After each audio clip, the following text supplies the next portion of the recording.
Dobrodošli u novi tutorial sa Balkan Crazy Gamersima.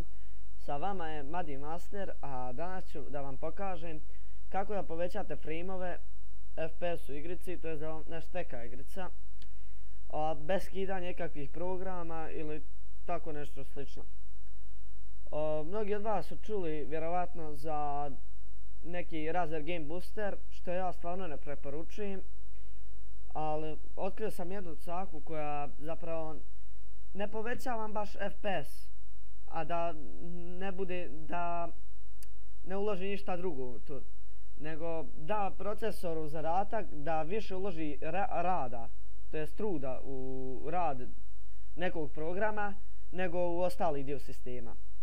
To ćete uraditi klikom na Ctrl, Alt i Delete, onda ćete ići proces, pa ćete naći svoj proces koji želite da ubrzate, to jest da brže radi. Ja ću uzeti za primjer, evo Steam. Kliknete desni klik na Steam exe, set priority i idete high.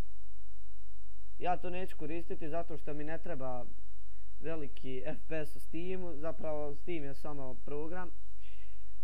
Žao mi je što nismo snimali do sada videe, jer zeznula nas je škola, zadnji video smo izbacili o Minecraftu, bit će još jedan video koji će Getix izbaciti, tačnije tutorial. Ne znam stvarno što je snimao, nije mi odao, nije mi rekao tajnu, tako da to bi bilo to, pozdrav.